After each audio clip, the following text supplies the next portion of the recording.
So we're here with Lennart Lopin, who is now a round three candidate for Mars One. How's it going, Leonard? Good, good, busy, very good. Yeah, yes. Sorry to hear that actually some of the people I wanted to be in the next round are not there, including you. Thanks. So, how do you feel about making it to this round? Well, you can imagine when I got the email, I was very excited. Yes, first nervous, but then I opened it, saw the congratulations, and I was pretty happy for some considerable amount of time. Um, and but the what I basically told myself is I'm taking this as I go. So the further the rounds go, the more serious I take it. In the very beginning, when there was in expectations for 1 million possible uh, people on the list, I didn't think there were many. There was a chance for me to even make it this far. So I'm pretty excited, but it's going to be interesting. And I just finished watching Ryan's interview with Dr. Kraft. That's a must see to anyone out there. If you want to see what's going to continue, what's going to come next for Mars One, the next round, actually round 3 and 4, they're talking about it actually quite in detail. That's very interesting. Cool. Um, how do your friends and family feel about your involvement now that things are getting serious? Um, well, I think everybody's initial sentiment just got a notch stronger, whether it was positive or negative, depending on the person. So my luckily my wife and my children they're my biggest supporters. So I'm very glad that they're backing me and they're all for it. And we have a lot of jokes at home about me leaving and the life thereafter if it does happen. Awesome. What do you think round three will involve? Well, I just learned, actually, very interesting, that round three is based on, well, the beginning of the round three looks like it's going to start in autumn this year. So we still have a lot of months to go, and the main uphold is the filming crews or the production company. So that's the thing they have to figure out. They give the go, and then when they start, they'll invite everybody for a 2 week set of challenges.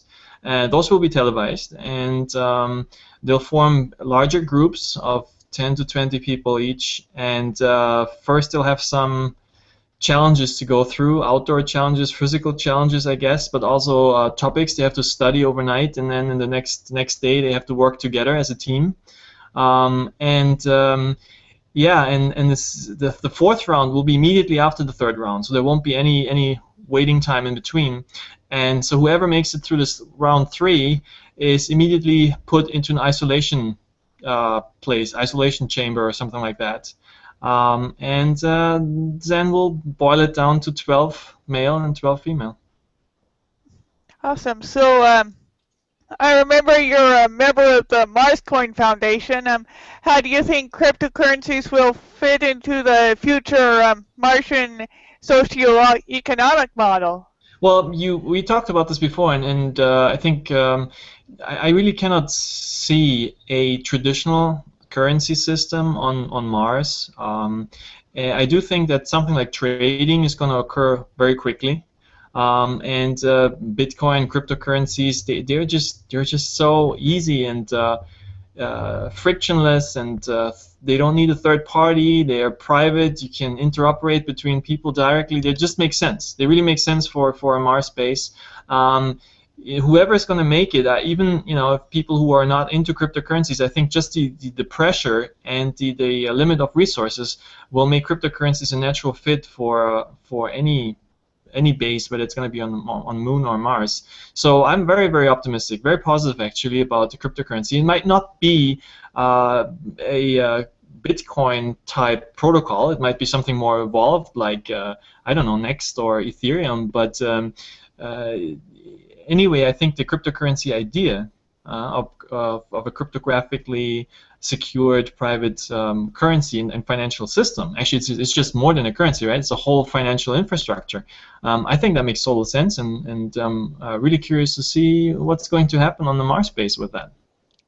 Awesome. I understand you've been busy as a programmer. What kind of projects do you normally work on? I'm in a small software company, so I have to work on all parts, the whole stack, whether it's databases, the servers, keeping them running, or just web design, web development, server software. So I do everything from C++ to PHP, C Sharp, Java, Python. So I'm pretty busy, and I have some side projects, as you know. And if the company does not need me, or if I have some time in the afternoon, I typically spend time experimenting. But in recent days and months, this Mars One project has taken over some of my free time. So I spend most of my time now actually preparing for the next round, and I take this pretty serious at this point. I do a lot of sport and yeah, studying math, physics, chemistry, biology, whatever I can. Awesome. That's all I've got. Congrats on making round three. Thank you very much.